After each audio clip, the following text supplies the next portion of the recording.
हे guys, आज मैं DPP 2.3 discuss करूंगा। DPP 2.3 is very nice DPP. बहुत अलग अलग काइंड ऑफ क्वेश्चंस हम सॉल्व करेंगे आज, and it is based on the topic on the magnetic field due to a current carrying circular wire loop.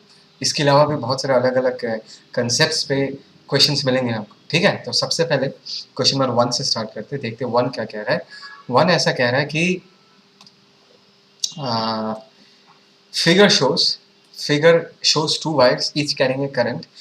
दो वायर्स दिख रहा है, ये वाला एक वायर डिस्ट्रीब्यूशन, ये भी एक करंट डिस्ट्रीब्यूशन है। Wire 1 consist of a circular arc of radius R, circular arc of radius R and two radial lengths, दो रेडियल लेंथ दिख रहा है। It carries a current I1 equal to 2 ampere, मतलब इसके थ्रू जो ये current flow कर रहा है, इस करंट I1 का वैल्यू कितना, I1 का वैल्यू 2 एम्पियर है। ठीक है, fine in the direction indicated.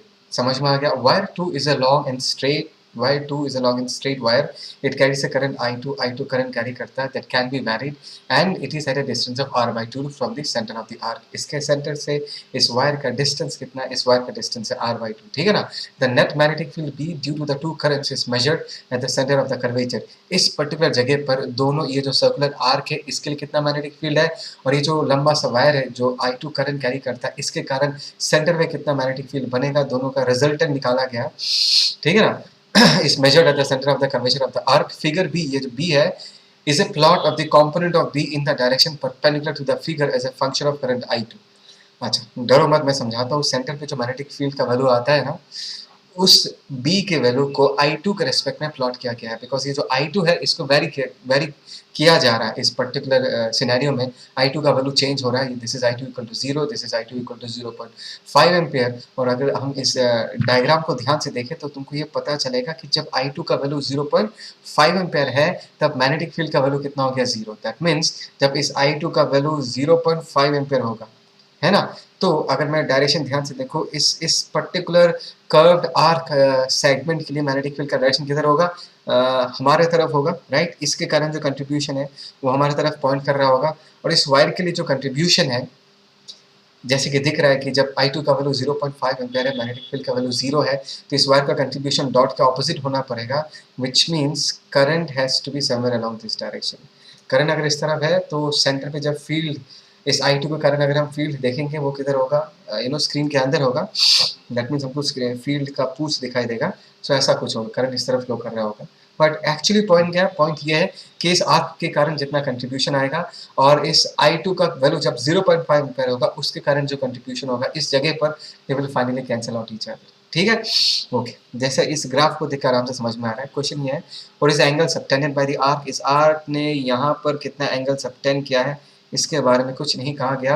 Let us, ये थीटा एंगल सबटेंड कर रहा है, तो ये जो आर्क है, आर्क के कारण कितना मैग्नेटिक फील्ड बनेगा, magnetic field due to the arc कितना।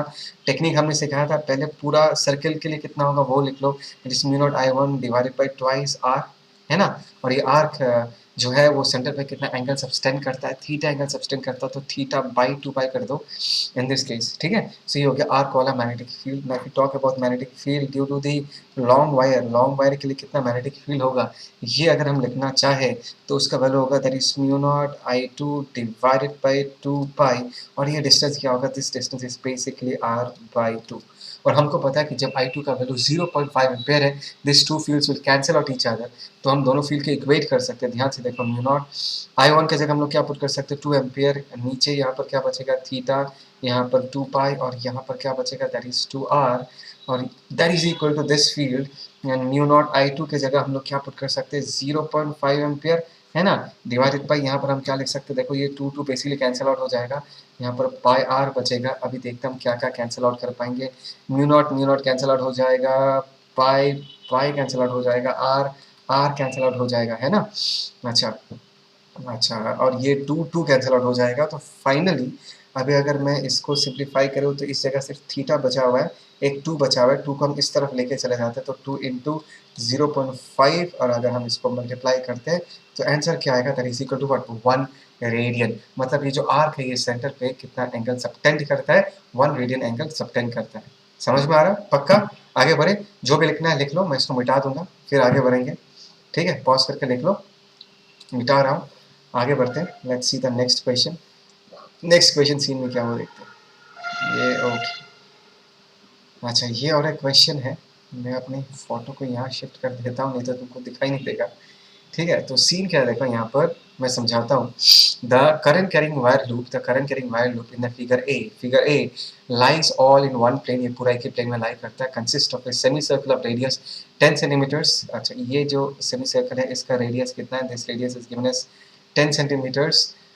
Smaller semi circle with the same centre, और एक छोटा सा सेमी सर्कल है उसका सेंटर भी सेम है, एंड टू रेडियल लेंस, ये दो रेडियल लेंस हैं। The smaller semi circle is rotated out of the plane by an angle of theta. मतलब ये जो छोटा वाला जो लूप है इसको घुमाना चालू किया गया है, घुमा के थीटा एंगल तक रोटेट किया गया है, until it is perpendicular to the plane. दिख रहा है इस चीज को हमने क्या किया, ऐसे रोटेट करके, ऐसे ये ऐसा था ना, ऐसा था वर्टिकल था, इसको हमने घुमा के ऐसे हॉरिजॉन्टल बना दिया। ठीक है, रोटेट करके हमने ऐसा सिचुएशन तक इसको टिल्ट करवा के ऐसे सिचुएशन तक लेके आ गए। ठीक है, एंड फिगर सी जो है ये क्या कर रहा है, gives the magnitude of the net magnetic field at the centre of the curvature. मतलब इस कर्वेचर पे ये जो सेंटर तुमको दिख रहा है यहाँ पर जो रिजल्टेंट मैग्नेटिक फील्ड है उसका डाटा तुमको ये ग्राफ देता है। ठीक है, what is the radius of the smaller semi circle? Late us say ये जो स्मॉलर सेमी सर्कल है इसका रेडियस मैं R2 मानता हूँ, हाँ 10 सेंटीमीटर में R1 मानता हूँ, वैल्यूज हम लास्ट में पुट करेंगे। और अगर मैं इस ग्राफ को ध्यान से देखूँ, जब थीटा 0 डिग्री है, दिख रहा है जब थीटा 0 डिग्री है, मतलब इस केस के बारे में बात कर रहा हूँ, थीटा इक्वल टू 0 डिग्री, तो बी का वैल्यू कितना आ रहा है? 12 आ रहा है ना, बी का वैल्यू 12 आ रहा है। अच्छा, अभी ध्यान से देखो, इसमें अगर मैं करंट ऐसा मान लूँ, let us say current is flowing along this direction, ये जो तुम्हारा स्ट्रेट लाइंस है, इन स्ट्रेट लाइंस के कारण सेंटर पे तो कोई मैग्नेटिक फील्ड नहीं बनेगा। तो इस बड़े वाले आर्क के लिए कितना बनेगा वो लिख लेते हैं। बड़े वाले आर्क के लिए कितना बनेगा, ध्यान से देखो, वो होगा that is mu naught I divided by इसके रेडियस में 2r1 लिख सकता हूँ, and that is pi by 2 pi. Do agree with this? Right, बड़े वाले के लिए सेंटर पे मैग्नेटिक फील्ड प्रोड्यूस होगा। और अगर मुझे डायरेक्शन देखना है, put your thumb around the direction of current, curl your fingers, और फिंगर्स कर्ल करके जब इस जगह तक पहुंचेगा तो फील्ड लाइंस इसके अंदर घुस रहा होगा, दैट मीन्स तुमको क्रॉस दिखाई देगा, है ना, पूछ दिखाई देगा। इस छोटे वाले का देखो कि छोटे वाले के थ्रू करंट ऐसा फ्लो कर रहा है, उसके लिए कितना होगा, ध्यान से देखो, that is mu naught current I B होगा डिवाइडेड बाय इसका रेडियस होगा 2r2, और एंगल क्या होगा फिर से पाई बाई 2 पाई। और अगर डायरेक्शन देखोगे इसके कारण भी फील्ड इस पॉइंट के अंदर घुस रहा है, मतलब तुमको पूछ दिखाई देगा। तो रिजल्टेंट फील्ड सेंटर पे अगर देखोगे दोनों को ऐड करना पड़ेगा। ठीक है, अच्छा यहाँ पर बहुत सारी चीज़ें हम कॉमन ले सकते हैं। देखो पाई पाई पाई पाई चला गया, मैं यहाँ से mu naught I divided by 2 to the 4 ये कॉमन ले सकते हैं, और अंदर क्या बचेगा, that is 1 by R1 plus 1 by R2, है ना, ये बच जाएगा। और इस बी जो है ये सेंटर का बी है जब थीटा इक्वल टू 0 डिग्री है, और ग्राफ से हमको आराम से पता चल रहा है कि थीटा का वैल्यू, सॉरी मैग्नेटिक फील्ड का वैल्यू तब क्या होगा 12, तो हमने इसको बराबर 12 लिख के रखा। Is that clear? बोलो समझ में आया नहीं है? अभी हम सेकंड पार्ट को एनालाइज करते हैं। Let's talk about the second part, second scenario को एनालाइज करते हैं। देखो लेट अस से करंट तो ऐसा ही फ्लो कर रहा है ना, करंट ऐसा फ्लो कर रहा है, तो इसके कारण भी, इसके कारण मैग्नेटिक फील्ड, ये जो बड़ा सा सर्कुलर आर्क है इसके कारण मैग्नेटिक फील्ड क्या होगा, ध्यान से देखो, पुट योर थंब, एंड अगर तुम इस पर्टिकुलर सेंटर तक लेके जाओगे तो फील्ड का डायरेक्शन कुछ ऐसा होगा। मैं ये 3D में बना रहा हूँ ताकि तुमको दिखाई दे। ठीक है, इस बड़े वाले सेमी सर्कुलर आर्क के लिए फील्ड कुछ ऐसा होगा। इसके लिए ये जो सेमी सर्कुलर छोटा सा सेमी सर्कुलर आर्क है इसके लिए मैग्नेटिक फील्ड का डायरेक्शन किस तरफ होगा, put your thumb along the direction of current, curl your fingers, ये किधर आ जाएगा भाई साहब, ये तो नीचे की तरफ आ जाएगा, है ना, बात समझ आया?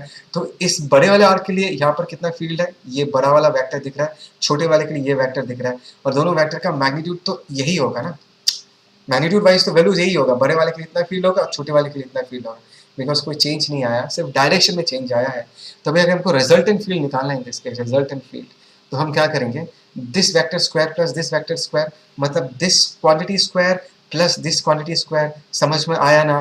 बड़े वाले के लिए छोटे वाले के लिए मैग्नीट्यूड का जो फील्ड का जो मैग्नीट्यूड होगा वो अब भी यही होगा।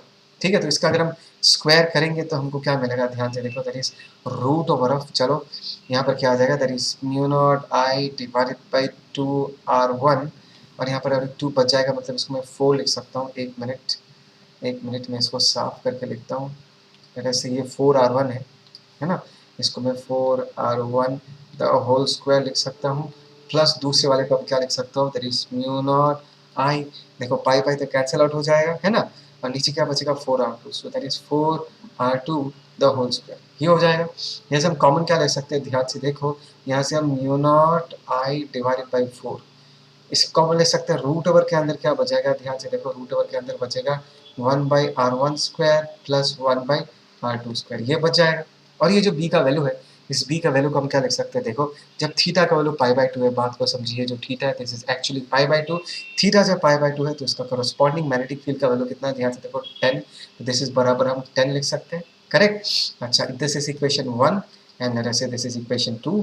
अगर मैं 1 डिवाइडेड बाई 2 करता हूँ तो हमको क्या मिलेगा, ध्यान से देखो, यहाँ पर 1.2 मिलेगा, μ0I/4 μ0I/4 कैंसिल आउट हो जाएगा, ऊपर क्या बचेगा, ध्यान से देखो, that is 1/r1 plus 1/r2, और नीचे क्या बचेगा, ध्यान से देखो, that is 1/r1 the whole square plus 1/r2 the whole square, ये बचेगा, ठीक है। और एक चीज़ मैं तुमको याद दिलाना चाहता हूँ कि R1 का जो वैल्यू है, R1 का वैल्यू 10 सेंटीमीटर ऑलरेडी दिया हुआ है, R2 का वैल्यू अननोन है, सिर्फ R2 अननोन है इस पूरे पर्टिकुलर रिलेशन में। इसके बाद तुम्हारा मेहनत है, तुमको इसको सॉल्व करना पड़ेगा, और यहाँ से सॉल्व करके तुम R2 का वैल्यू निकाल सकते हो, ठीक है। और यहाँ पर जो आंसर दिया हुआ है R2 का वैल्यू का, इसका आंसर दिया हुआ है 2.3 सेंटीमीटर्स, है ना। ये मैं आंसर देख के कह रहा हूँ तुमको, तुम एक बार क्रॉस चेक कर लेना, लेकिन तरीका समझो जिस तरीके से हमको इस क्वेश्चन को करना है, ठीक है, पक्का समझ में आया, ओके, इसको कॉपी कर लो। अभी हम क्वेश्चन नंबर 3 देखते हैं, बहुत प्यारा सा क्वेश्चन है, अच्छा क्वेश्चन है, वी कैन डिस्कस दिस, मैं इसको मिटा देता हूँ।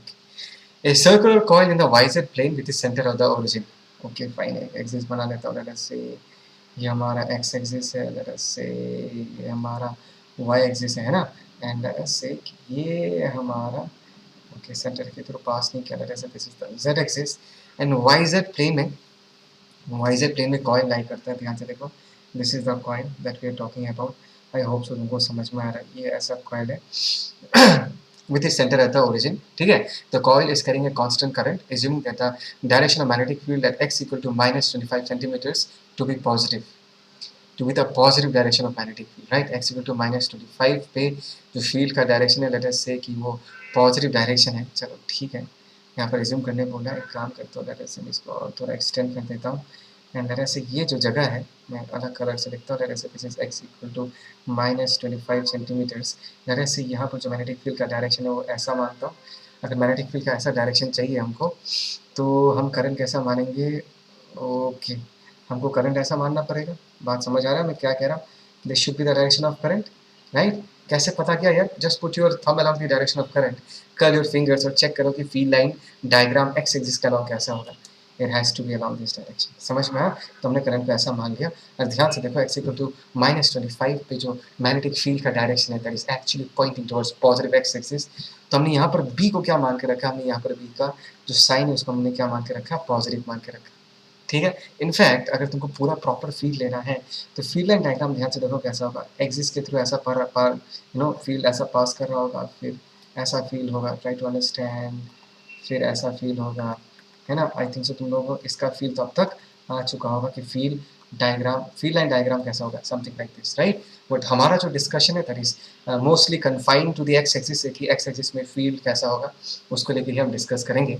अच्छा, assuming the direction of magnetic field to be x equal to minus 25 centimeters to be the positive direction of magnetic field, ठीक है, which of the following graph shows the variation of magnetic field along x axis, कौन सा graph magnetic field का proper variation दिखाता है।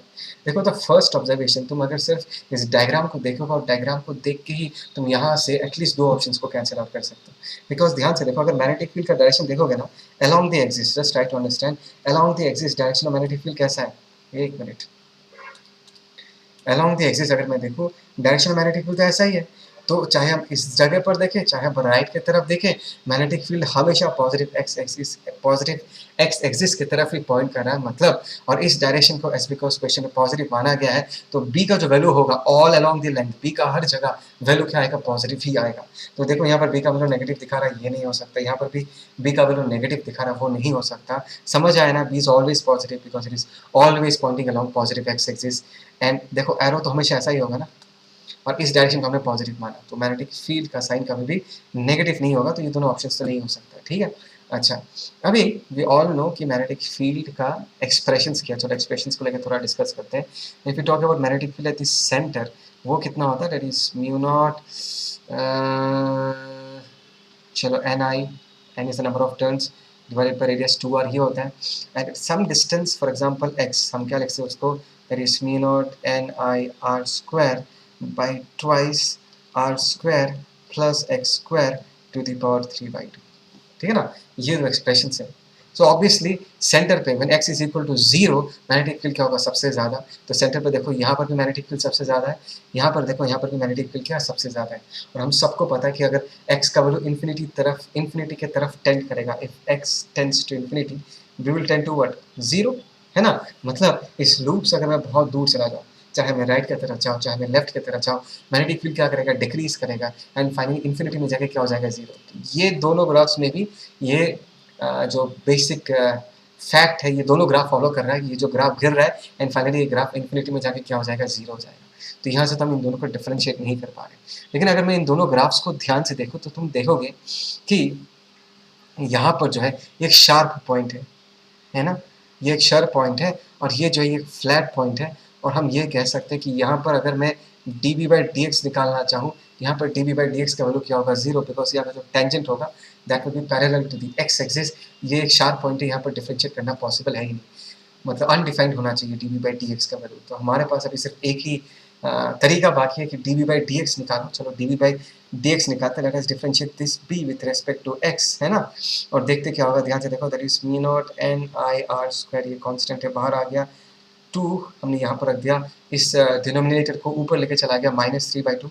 तो differentiate करेंगे तो क्या आएगा, दैट इज nx, है ना, nx to the power n-1 into, इसको अगर और एक बार डिफरेंशिएट करें, चेन रूल अगर हम फॉलो करते हैं, r² का डिफरेंशिएशन x के रिस्पेक्ट में 0 होगा एंड x² का डिफरेंशिएशन क्या आ जाएगा, 2x।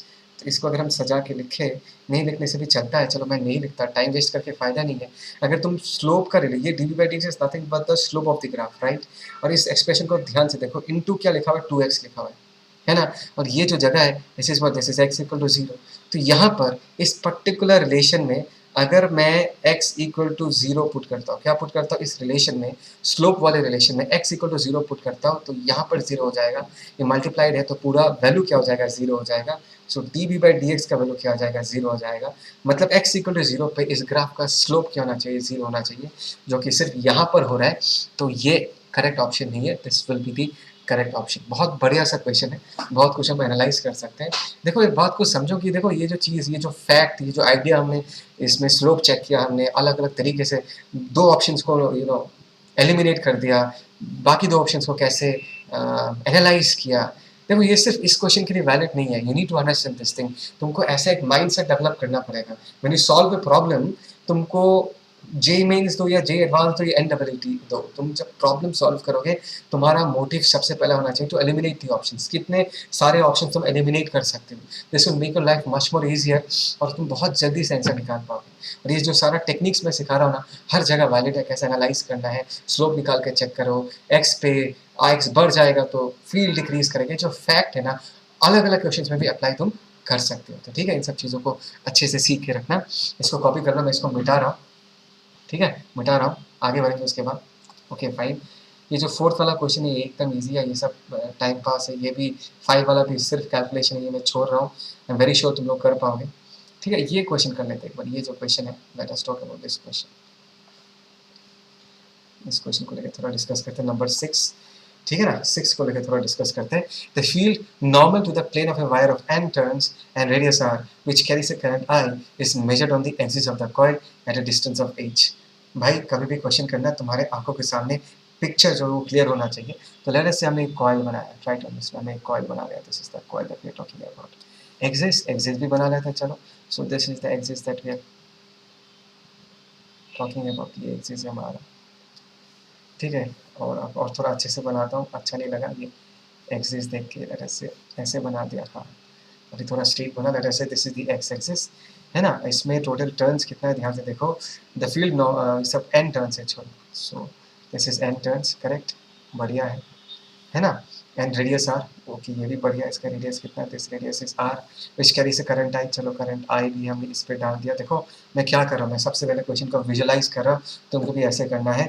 And the field normal to the plane, मतलब जिस प्लेन में ये लूप लाई करता है ना, उसके नॉर्मल मतलब एक्स एक्सिस जो है वो बेसिकली इस लूप के प्लेन के परपेंडिकुलर है। तो यहाँ पर अगर हम मैग्नेटिक फील्ड मेजर करें, क्या मेजर करें, मैग्नेटिक फील्ड मेजर करें एट ए स्मॉल डिस्टेंस h, मतलब ये जो डिस्टेंस है ये बहुत ही छोटा डिस्टेंस है h, मतलब तुम ये मान सकते हो कि H जो है that is much more smaller as compare to R। तो from the centre of the coil यहाँ पर हम मैग्नेटिक फील्ड का वैल्यू निकालेंगे। This is smaller than the field at the centre by the fraction. मतलब basically इस जगह के फील्ड और इस जगह के फील्ड को हमको कंपेयर करना है और ये बताने कि इस जगह का जो फील्ड है that is magnetic field eight H, और इसको अगर मैं O बोल देता हूँ मतलब सेंटर को, तो magnetic field at centre O, तो ऑब्वियसली यहाँ पर जो फील्ड होगा वो O वाली फील्ड से कम होगा। तो कितना फ्रैक्शन कम है, कितना जैसे कि स्टेटमेंट को this is smaller than the field at the centre by the fraction, कितना फ्रैक्शन कम है वो हमको निकालना है। Okay, well and good, simple है, हम कर सकते हैं। ध्यान से देखो, if you talk about field at the centre, वो क्या होगा, that is mu naught N I by 2r, है ना, simple. Okay, if you talk about field at the point H, वो क्या होगा, that is mu naught N I R square by twice are square plus H square to the power 3/2। देखो ये सारे formulas तुमको रट के रखना पड़ेगा, जैसे मुझे रटा हुआ है तुमको भी रटा हुआ होना पड़ेगा। इट्स वेरी वेरी इंपॉर्टेंट, ठीक है। अभी देखो यहाँ पर H का वैल्यू जो वो R से बहुत छोटा है। अच्छा, यहाँ पर मैंने कैपिटल R लिख के रखा, मैं इसको थोड़ा सा छोटा बना देता हूँ। ओके, इसको मैं छोटा R बना देता हूँ, छोटा R स्क्वायर। तो ये देखने के साथ ही ना तुम्हारे मन में बाइनोमियल थ्योरम वाला एक्सपेंशन का वाला फंडा आना चाहिए कि H का वैल्यू बहुत छोटा है। तो एक काम करता हूँ मैं क्या करता हूँ, यहाँ से म्यू नॉट है, ऊपर एन आई आर स्क्वायर है ना, और नीचे से मैं क्या करूँगा, यहाँ से आर स्क्वायर अगर बाहर निकालूंगा तो ये 2 कैंसिल आउट हो जाएगा और आर क्यूब बचा रहेगा। तो यहाँ पर 2r क्यूब बच जाएगा, और अंदर क्या होगा, ध्यान से देखो, 1 प्लस H स्क्वायर बाई छोटा R square to the power 3/2। बात को समझो मैं क्या कर रहा हूँ, ठीक है ना। ये एक्सप्रेशन है, फिर से लिख रहा हूँ इस चीज़ को। तो यहाँ पर देखो R स्क्वायर R क्यूब, तो यहाँ पर क्या बचेगा, that is mu naught N I by 2r बचेगा। और ये जो नीचे वाला डिनोमिनेटर है उसको हम ऊपर लेके चले जाते हैं, that is 1 plus H square divided by क्या लिख सकते हैं हम, R स्क्वायर, यहाँ पर हम -3/2 लिख सकते हैं। And as because H is much much smaller as compare to R, हम इसको बाइनोमियली एक्सपांड करेंगे, इसका हायर टर्म्स को नेगलेक्ट करेंगे। तो इस चीज़ को कैसे लिख सकते हैं, ध्यान से देखो, that is mu naught N I by 2r, और टेक्निक तुमको पता होना चाहिए, that is -3 H square divided by what, 2r square, है ना। सो this is the expression H। अच्छा, अभी हम निकालते हैं कि सेंटर वाले फील्ड से ये क्वांटिटी कितना अमाउंट से कम है, amount of magnetic the value of magnetic field कितने अमाउंट से कम है वो निकाल लेते हैं, ठीक है। That is B naught minus B H निकाल लेते हैं। अगर हम दोनों को माइनस करें तो दोनों से हम देखो, mu naught N I by 2r, mu naught N I by 2r, इसको कॉमन ले लूँगा, that is mu naught N I by 2r। अगर मैं कॉमन लेता हूँ, यहाँ पर क्या बचेगा, 1 माइनस ऑफ यहाँ पर -1 एंड प्लस क्या हो जाएगा, that is 3h square divided by 2r square. तो यहाँ पर +1 -1 कैंसिल आउट हो जाएगा। सो दिस इज द अमाउंट जितने से H पे जो मैग्नेटिक फील्ड है वो उससे कितने अमाउंट से कम है। तो फ्रैक्शन चाहिए तो हम क्या करेंगे, B naught minus B H divided by the field at the centre, because centre के रेस्पेक्ट में हमको बताना है। तो B naught minus B H की जगह हम ये लिख सकते हैं, B naught N I by 2r, और ये क्वांटिटी लिख सकते हैं डिवाइडेड बाई बी नॉट का value B naught N I by 2r है, तो ये और ये कैंसिल आउट हो जाएगा और सिर्फ ये बचेगा, that is 3h square divided by 2r square. So this is the correct option. बहुत प्यारा सा क्वेश्चन था। देखो ये मोस्टली मैथमेटिकल ट्रीटमेंट है इसका। देखो ऐसा क्वेश्चन आता है, तुमको बाइनोमियल एक्सपांड करना पड़ेगा, तो ये चीज़ सीखना बहुत ज़रूरी है। तो अच्छे से देख के रखना कि किस तरीके से हमने इस क्वेश्चन को सॉल्व किया, है ना, पक्का। ओके, अभी हम क्वेश्चन नंबर 8 करेंगे, ठीक है ना। 8 बहुत अच्छा क्वेश्चन है, ऑलरेडी मैंने अपने वीडियो में डिस्कस किया है, एक बार चेक करो तो तुमको याद है या नहीं, ठीक है। A cell is connected between the points A and C, दिख रहा है, A and C, हमने एक सेल कनेक्ट करके रखा। Of a circular conductor ABCD, एक कंडक्टर है ABCD दिख रहा है, of centre O with the angle AOC equal to 60 degree, AOC 60 degree है। If V1 and V2 are the magnitudes of the magnetic field at O due to the currents in ABC, देखो ABC मैं समझाता हूँ। देखो ये positive terminal यहाँ से current निकलेगा, है ना, जैसे दिस इज I, ये I2 नहीं है भाई साहब, ये I है, तो यहाँ से I पहुँचेगा करंट, और यहाँ पहुँचने के बाद उसको दिखेगा कि मेरे पास जाने के लिए दो रास्ता है, ADC एंड ABC। सो ये वाला रास्ता एंड ये वाला रास्ता both of them are parallel to each other. I टूट के यहाँ पर I1 जा रहा है, और ये जो करंट है ये होगा I2। याद आया कुछ, ये क्वेश्चन हमने डिस्कस किया था, और ये पूछा कि इस सेगमेंट ने यहाँ पर जितना मैग्नेटिक फील्ड प्रोड्यूस किया है और इस सेगमेंट ने इस यहाँ पर जितना मैग्नेटिक फील्ड प्रोड्यूस किया है, दोनों का रेशियो क्या है। और अगर तुमको याद है, मैंने इस क्वेश्चन में इस सेंटर पे रिजल्टेंट फील्ड निकाला था, और रिजल्टेंट फील्ड हमेशा 0 निकलता है। यहाँ पर थीटा 60 है, what ever be the angle, ऐसे अरेंजमेंट के लिए सेंटर पे हमेशा फील्ड 0 निकलता है। इसका मतलब है कि ADC का जितना कंट्रीब्यूशन होगा, ABC का भी उतना ही कंट्रीब्यूशन होगा, बात इन द ऑपोजिट डायरेक्शन। तो B1 बाई B2 का वैल्यू क्या होना चाहिए, 1:1, आंसर ये होना चाहिए। अगर तुमने क्वेश्चन ढंग से किया तो एग्जाम में 1 सेकंड में इसको मार्क कर सकते हो। अगर याद नहीं है मैं फिर से और एक बार करके देता हूँ, कोई बड़ी बात नहीं है। अच्छा, तो जस्ट इमेजिन कि ये जो आर्क है, आर्क के कारण सेंटर पे जो फील्ड होता है उसका वैल्यू कितना होता है, ध्यान से देखो। बहुत बार किया that is mu naught current I divided bye, हम क्या लिख सकते हैं, 2r लिख सकते हैं, एंड एंगल को हम θ/2π लिख सकते हैं। ठीक है, इस एक्सप्रेशन को ध्यान से देखो, म्यू नॉट कांस्टेंट है, दोनों इस आर्क और इस आर्क को देखो तो रेडियस दोनों का सेम है, 2π सब सेम है, सिर्फ करंट एंड थीटा अलग अलग है ना। यहाँ पर I1 करंट है, यहाँ पर I2 करंट है, ये अलग है, थीटा ये 60 डिग्री है, 300 डिग्री है, ये एंगल्स अलग है। तो मैं ये कह सकता हूँ कि मैग्नेटिक फील्ड का जो वैल्यू है that is directly proportional to product of angle and current. That means अभी अगर हमको रेशियो निकालना है magnetic field due to the arc ABC and magnetic field due to the segment ADC, अगर हमको निकालना है तो ABC वाला सेगमेंट जो है वो कितना एंगल सब्सटेंड कर रहा है, ध्यान से देखो 300 डिग्री, और इसके थ्रू करंट कितना है भाई साहब, इसके थ्रू करंट I1 है, और ADC वाला जो सेगमेंट है कितना एंगल सब्सटेंड कर रहा है 60 डिग्री, और इसके थ्रू करंट कितना I2। बात समझ में आ रहा है? अच्छा, इसमें और एक कैच है, एक इंपॉर्टेंट सा कैच है, ध्यान से सुनना। कैच ये है कि I1 I2 जो है, ये जो करंट डिस्ट्रीब्यूट हुआ है ये किस रेशियो में डिस्ट्रीब्यूट होगा ये बताओ। करंट जो है ध्यान से देखो, ABC and ADC they are basically parallel to each other, so they will be distributed in the inverse ratio of resistance. तो इनवर्स रेशियो ऑफ रेजिस्टेंस मतलब, चलो मैं लिख देता हूँ, तरह से दैट इज R2, तरह से दिस इज R1। ध्यान रखना ये रेजिस्टेंस है, कंफ्यूज मत होना, ये रेडियस नहीं है, दिस इज रेजिस्टेंस। एंड मुझे पता है कि resistance is directly proportional to length, length के डायरेक्टली प्रोपोर्शनल है। तो R2 मतलब सेकंड वाले का ये ADC वाला लेंथ कितना होगा, ये वाला लेंथ याद है कुछ, ये लेंथ ADC वाला लेंथ हम कैसे निकालते हैं, angle equal to R by radius, because ये आर्क लेंथ है, तो radius into angle is the arc length. तो ADC का जो आर्क लेंथ होगा वो होगा, रेडियस छोटा r से रिप्रेजेंट करता है, एंगल कितना है 60 डिग्री, तो ADC का जो लेंथ है वो r इंटू 60 डिग्री है, और ABC का जो लेंथ है वो कितना होगा, रेडियस r इंटू 300 डिग्री। समझ में आया? तो R2 की जगह रेजिस्टेंस, इस पाथ का जो रेजिस्टेंस है that is directly proportional to length, and length की जगह हम लोग यहाँ पर क्या लिख सकते हैं, r इंटू 60, और R1 की जगह हम लोग क्या लिख सकते हैं, दैट इज r इंटू 300। तो इसको अगर हम सिंप्लीफाई करें तो हमको मिलेगा 1/5।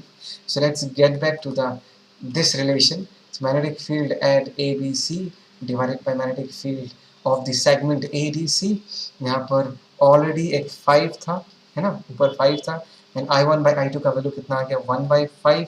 देखो इसका वैल्यू कितना आ गया, 1, मतलब दोनों का मैग्नेटिक फील्ड क्या होगा, एक्जैक्टली सेम।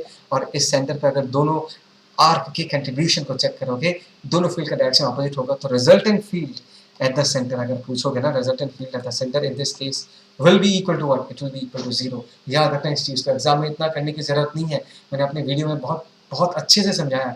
कभी भी ऐसा केस आए हमेशा याद रखना इस सेंटर पे फील्ड क्या होगा, 0। बात समझ में आया? Is that clear? चलो इसको पॉज करके कॉपी करो, समझो, मैं इसको मिटा रहा हूँ फिर आगे बढ़ेंगे, ठीक है? Okay, let's move ahead. Next question देखते हैं, नेक्स्ट में क्या है। ये बहुत सिंपल है यार, किया है बहुत सारा ऐसा क्वेश्चंस भी किया है, सब मैं नहीं कर रहा, आराम से कर पाओगे। क्वेश्चन देखिए तुमको समझ में आ जाना चाहिए। तो ये क्वेश्चन कर सकते हैं, नंबर 11, ये भी सिंपल ही है, जस्ट कैलकुलेशन ही है। चलो ठीक है, कर लेते हैं। A straight wire of length π² metre is carrying current of 2 ampere. चलो एक स्ट्रेट वायर बनाते हैं। तो ये एक स्ट्रेट वायर है ना, इसका लेंथ हम क्या मान सकते हैं, π² मीटर, और इसके थ्रू कितना करंट फ्लो कर रहा है, जैसे इसके थ्रू 2 एम्पियर करंट फ्लो कर रहा है, and the magnetic field due to it is measured at a point 1 centimetre from it. यहाँ से 1 सेंटीमीटर के डिस्टेंस पे यहाँ पर जो मैग्नेटिक फील्ड है इसको मेजर किया गया है, ठीक है ना।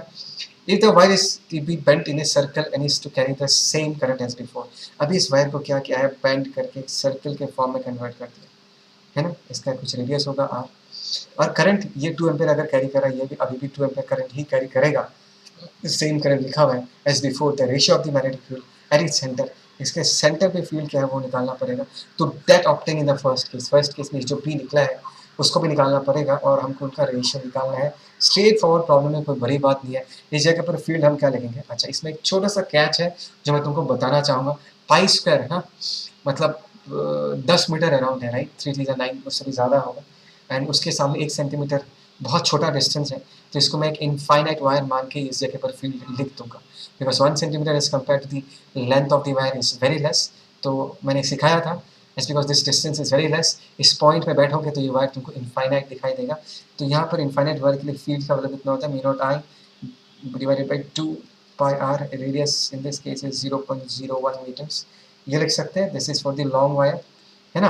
And magnetic field due to the loop in this case, centre पे क्या होगा ध्यान से देखो, वो होगा that is mu naught I divided by 2 radius of the loop. तो रेडियस का वैल्यू हमको निकालना है, कैसे निकालेंगे, इट्स वेरी सिंपल। मुझे पता है कि इस पूरा वायर का लेंथ कितना है, पाई स्क्वायर, और इसी वायर से तुमने एक सर्कल को बनाया, इसका सर्कमफ्रेंस कितना होगा 2 pi r, so pi pi gets cancel out. तो आर का वैल्यू कितना होगा, दैट इज पाई बाई 2, है ना। दोनों का लेंथ का वैल्यू क्या होगा, सेम होगा, तो आर को हम लिख सकते हैं पाई बाई 2।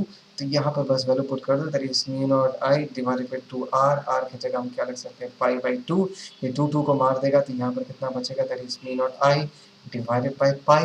अब बस हमको रेशियो निकालना है, क्या निकालना है, रेशियो, रेशियो तो मैंने ठीक है सेंटर, लूप के सेंटर पे जितना फील्ड है डिवाइडेड बाई वो जो लॉन्ग वायर था उसका जितना फील्ड है 1 सेंटीमीटर के डिस्टेंस पे।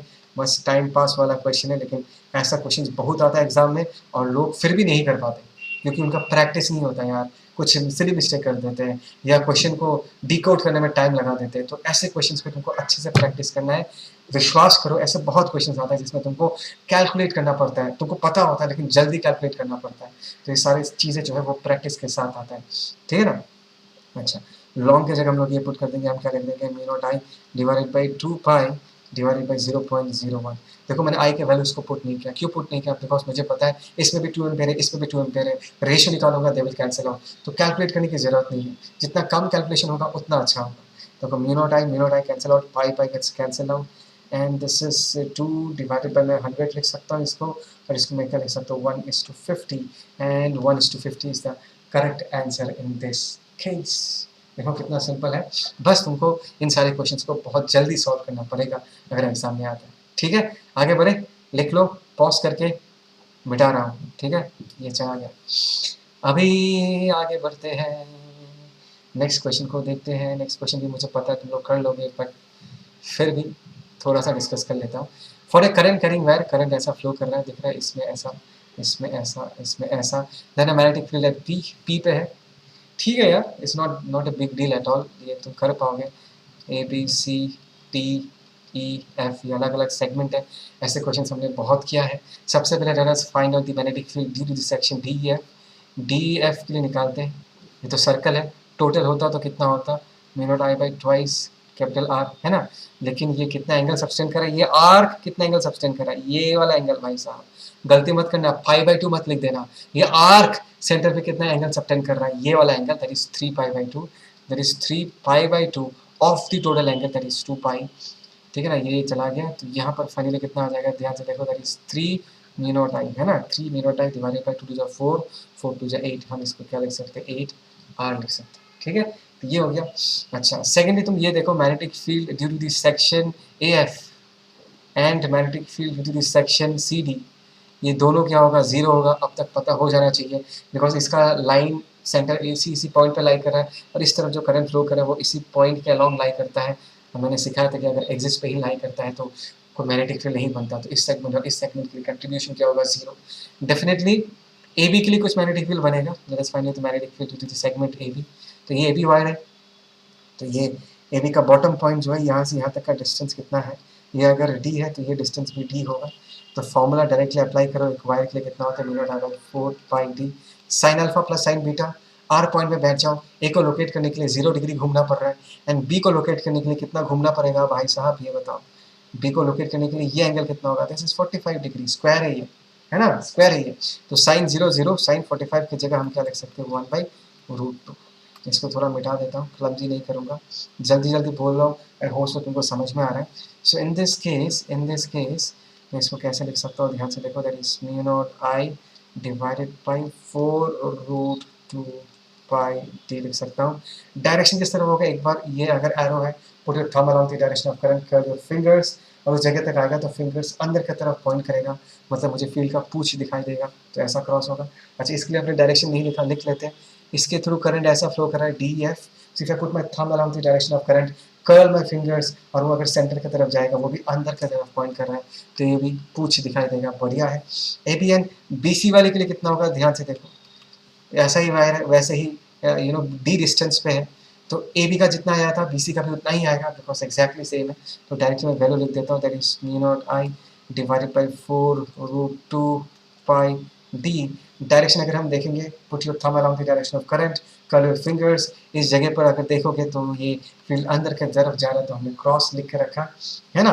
तो देखो क्रॉस क्रॉस क्रॉस सारे फील्ड को हमको क्या करना है, ऐड करना है। तो रिजल्टेंट फील्ड अगर हम लिखेंगे, देखो म्यू नॉट आई बाई 4 पाई, सारे mu naught I by 4 pi common लेके रखा है, तो म्यू नॉट आई बाई 4 पाई अगर मैं कॉमन ले लूँगा यहाँ से, म्यू नॉट आई बाई 4 पाई है ना, तो यहाँ पर क्या बचेगा, देखो मैंने यहाँ पर एक पाई किया, यहाँ पर एक पाई लिख दिया, म्यू नॉट, ध्यान से देखो यहाँ पर मिस्टेक नहीं करना, म्यू नॉट आई बाई यहाँ से 4 चला गया और यहाँ से पाई चला गया, तो अंदर क्या बचेगा, 3 बचेगा है ना, ऊपर एक पाई बचेगा, ये पाई तो चला गया, 8 से 4 चला गया तो 2 बचेगा, तो 2 आर बचा।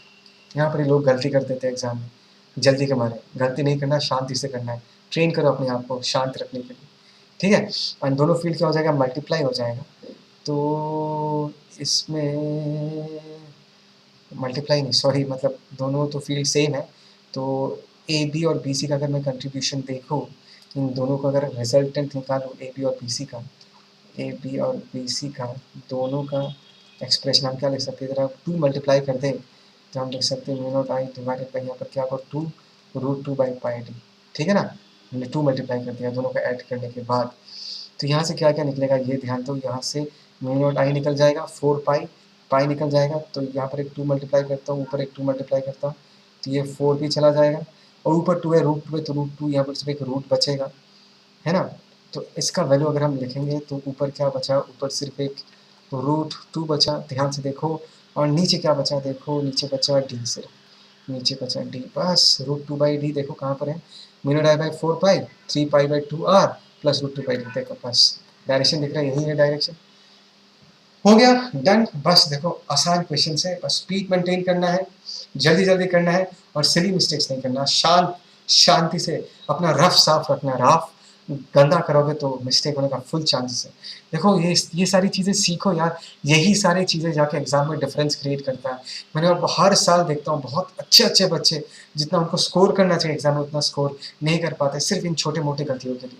और ये सब चीज़ें ना एग्जाम वाले दिन आता नहीं है, तुमको प्रैक्टिस करते रहना पड़ेगा, दिमाग पर रखना पड़ेगा, नहीं मुझे रफ साफ करके रखना है, मतलब सिली मिस्टेक नहीं करूँगा, ऐसे माइंडसेट से प्रॉब्लम सॉल्व करना है, तब जाके तुम अच्छे बनोगे, गलती नहीं होगा तुमसे इन सब चीज़ों में, ठीक है। तो इसको पॉज करके लिख लो, मैं इसको मिटा रहा हूँ, पॉज करो, लिखो, इसको मिटा रहा हूँ, ओके। अभी आगे बढ़ते हैं, आगे कुछ क्वेश्चन है यार। 13, ये जो हमने क्वेश्चन डिस्कस किया था ना यहाँ पर, ये वाला क्वेश्चन, नंबर 8 वाला क्वेश्चन एंड 13 वाला क्वेश्चन एग्जैक्टली सेम है, तुम लोग कर पाओगे। 14 चलो मैं डिस्कस कर देता हूँ, 14 डिस्कस कर देता हूँ, ठीक है ना, 14 वाला क्वेश्चन डिस्कस कर देता हूँ, बट ये भी कर पाओगे, चलो ठीक है, कोई नहीं, थोड़ा सा मैथमेटिक्स है एक्चुअली इसमें, इसलिए मैं बता रहा हूँ। 2 circular coils A and be with their centres lying on the same axis have, यहाँ पर सेम लिख देना, ठीक है, ये missing, have same number of turns and carry equal current in the same sense. अच्छा पहले हम 2 लूप्स बना लेते हैं फटाफट, कहाँ पर बनाएं, यहाँ पर दिखने में आसान है, चलो यहाँ पर बना लेते हैं, लेट अस सी, ये एक लूप है ना, ये एक्सिस है, let us say this is the axis, और यहाँ पर हमने और एक लूप बना दिया। अच्छा पहले क्वेश्चन पढ़ लेते हैं, they are separated by distance having different diameters but subtend, दोनों का डायमीटर्स अलग, मतलब दोनों का रेडियस अलग होगा, but subtend the same angle at the point P lying on their common axis. तो लेट अस सी कि हमने यहाँ पर एक पॉइंट पी ले लिया, और ये जो एंगल सबटेंड कर रहा होगा, यहाँ पर ध्यान से देखो, ये एक लाइन हमने बना दिया है ना, ये पहला कॉइल लेट अस से यहाँ पर कितना एंगल सबटेंड कर रहा है, थीटा एंगल, जो दूसरा कॉइल है वो भी इसी पी पॉइंट पे सेम थीटा एंगल ही सबटेंड करेगा, इसी के लॉजिक से मैं दूसरा कॉइल अपना बनाऊंगा, ठीक है। बी लाइज, कॉइल बी जो है, this is coil A, okay, so this is coil A, and coil B जो है that lies exactly midway between coil A and point P. अच्छा मिडवे में लाई करता है, तो चलो ठीक है, यहाँ पर मैं और एक कॉइल बनाता हूँ, चलो ये जो कॉइल है ऐसा होगा, बिकॉज इस कॉइल को भी पी पॉइंट पे क्या करना है, थीटा एंगल सबटेंड करना है। अच्छा तो ये डिस्टेंस क्या होगा, ध्यान से देखो, ये डिस्टेंस को अगर मैं ए कहता हूँ, और ये डिस्टेंस भी क्या होगा, ये डिस्टेंस भी होगा, देखने में नहीं लग रहा बट होगा, अगर ये ए है तो इसके रेडियस को अगर मैं आर कहता हूँ, ट्वाइस ए के डिस्टेंस में ये रेडियस कितना हो जाएगा, 2r बाई सिमिलर ट्राइंगल्स, ये पता है ना, ए पे अगर आर है तो 2a पे P से A डिस्टेंस पे अगर R है, P से 2A डिस्टेंस पे क्या होगा 2R, ये सब चीज़ें ध्यान रखना लेकिन, ठीक है ना। The magnetic field at the point P due to the coils A and B is B1 and B2. A के लिए और ये B के लिए, A के लिए मैग्नेटिक फील्ड का वैल्यू जो वो B1 है और B वाले कॉइल के लिए क्या है B2 है। तो दोनों का रेशियो, दोनों का रिलेशन के बारे में ऑप्शंस दिया हुआ है, ठीक है कोई नहीं। एक बार मैं है ना तुमको इस पर्टिकुलर क्वेश्चन को करने का जो एक इजी तरीका है वो समझाना चाहूँगा। एक सर्कुलर कॉइल के लिए x डिस्टेंस पे जो फील्ड होता है उसका फॉर्मूला क्या है, ध्यान से देखो, that is mu naught N I है ना r square by twice are square plus x square to the power 3/2 है ना। अच्छा, late us say this triangle में, इस ट्रायंगल को लेता हूँ, ठीक है ना। लेट अस से ये एक्चुअली ए है ना, बट यहाँ पर मैंने x लिखा है जस्ट इस फॉर्मूला को समझाने के लिए बता रहा हूँ, just for the sake of this understanding. Late us say ये डिस्टेंस x है, ये r है, तो ये वाला हाइपोटेन्यूज क्या होगा root over of R square plus x square. तो यहाँ से अगर मैं साइन थीटा निकालूँ, साइन थीटा कितना होगा, ध्यान से देखो, परपेंडिकुलर बाई हाइपोटेन्यूज, तो यहाँ पर हम क्या लिख सकते हैं R square plus x square to the power half लिख सकते हैं। और यहाँ पर देखो क्या है, यहाँ पर X square R square plus x square to the power 3/2 है। तो 3/2 बनाने के लिए अभी अगर मैं यहाँ पर क्यूब लगा दूँ, यहाँ पर भी क्यूब आ जाएगा और यहाँ पर भी क्यूब आ जाएगा। बात समझ में आ रहा है, just stay with me, just stay with me. मैं इस टर्म को रिप्लेस करना चाहूँगा with the help of sine theta, that is the reason मैं ये सारा मेहनत कर रहा हूँ। तो यहाँ पर ध्यान से देखो मैं क्या करूँगा, मैं यहाँ पर म्यू नॉट है एन आई है, इसको मैं यहाँ पर आर क्यूब लिख देता हूँ, ऊपर एक आर एक्स्ट्रा लिख दिया था in order to take care of it, मैंने नीचे एक आर एक्स्ट्रा लिख दिया, और यहाँ पर क्या हो गया R square plus x square, और यहाँ पर हमने 3/2 लिख दिया, ठीक है। अभी देखो ये आर क्यूब को देखो ध्यान से, और इस टर्म को देखो, इसको मैं अभी किससे रिप्लेस कर सकता हूँ, साइन क्यूब थीटा से रिप्लेस कर सकता हूँ, ठीक है। मैं यहाँ लिख रहा हूँ, इस चीज़ को यहाँ पर लिख रहा हूँ। सो बी का जो वैल्यू है ध्यान से देखो, यहाँ पर हम क्या लिख सकते हैं, that is mu naught N I लिख सकते हैं, और नीचे क्या आ जाएगा 2r, और यहाँ पर हम क्या लिख सकते हैं, ध्यान से देखो, that is sine cube theta. बात समझ में आ रहा है, उन्हें एक्सप्रेशन को बदल दिया। सर आपको कैसे पता कि ऐसा करना चाहिए, देखो ये सारे जो आइडियाज़ है ना ये प्रैक्टिस के साथ आता है। मैं ऐसा क्यों कर रहा हूँ देखो, बिकॉज इन दोनों के बीच में रिलेशन पूछा गया है ना, तुम डायरेक्टली वैल्यूज पुट करके भी निकाल सकते हो, लंबा हो जाएगा, ऐसा करोगे तो सिंपल हो जाएगा। बिकॉज इस एक्सप्रेशन को अगर ध्यान से देखोगे, ध्यान से अगर इस एक्सप्रेशन को देखोगे, म्यू नॉट 2 है ना एन आई सब सेम है, सिर्फ साइन क्यूब थीटा, और इनफैक्ट साइन क्यूब थीटा भी सेम है, सिर्फ आर दोनों कॉइल्स के लिए अलग अलग है। तो मैं यहाँ पर कह सकता हूँ बी का जो वैल्यू है that is inversely proportional to what R, radius का इन्वर्सली प्रोपोर्शनल है। बात समझ में आया, because mu naught N I sine cube theta 2 सारे के सारे दोनों लूप्स के लिए, इस लूप के लिए और इस लूप के लिए क्या है कांस्टेंट है। तो सिर्फ किस पे डिपेंडेंसी दिखा रहा है, रेडियस पे डिपेंडेंसी दिखा रहा है। तो 2r वाला रेडियस ज़्यादा है तो b1 का वैल्यू b2 से क्या होगा कम होगा, तो हम कह सकते हैं b1 is less than b2। एक तो ये रिलेशन हो गया। अभी अगर उन दोनों का रेशियो निकालना है वो भी हम बहुत आसानी से निकाल सकते हैं, b1/b2 and they're inversely proportional to radius. तो b1 वाले ए वाले लूप का रेडियस हम नीचे लिख देंगे, that is 2r, and b2 अगर इसका मैग्नेटिक फील्ड है, b वाले कॉइल का मैग्नेटिक फील्ड है, इसका रेडियस r हम ऊपर लिख देंगे, r गेट्स कैंसिल्ड, और ये रेशियो कितना आ गया 1:2। सो this is the correct option. देखो ये सारा प्रॉब्लम तुम तो कर लोगे, लेकिन ये जो चीज़ है, ये जो हमने किया साइन थीटा को जो इंट्रोड्यूस कर दिया और हमारा जो एक्सप्रेशन है वो एकदम सिंप्लीफाई हो गया, और बी का जो डिपेंडेंसी है वो सिर्फ एंड सिर्फ किस पे शो कर रहा है, वो रेडियस पे शो कर रहा है, जिससे हमारा डिस्कशन इतना सिंपल हो गया। ये चीज़ सीखो, ये चीज़ सिखाना चाहता हूँ तुमको। Is that clear? मैं बहुत जल्दी बोल रहा हूँ क्योंकि मैं इस वीडियो को ज़्यादा लंबा बनाना नहीं चाहता, बट आई होप से तुम लोग पकड़ पा रहे हो मैं क्या कह रहा हूँ, अच्छे से समझ रहे इन सब चीज़ों को, ठीक है। बस this is the last question which I am going to discuss in this. Pause करके इसको अच्छे से लिख लो, मैं इसको मिटा रहा हूँ, ठीक है। अच्छा, ये वाला जो क्वेश्चन है ये भी बहुत सिंपल है, बहुत ही सिंपल है, 15 वाला क्वेश्चन, ये तुम खुद एक बार ट्राई कर लेना, सिंपल है, बस कैलकुलेशन से। इसमें कुछ भी डाउट हो तो tell me, I will give you the solution, जो भी नहीं हो रहा तुम्हारा, ठीक है। चलो डन, तो let's close it, bye, take care.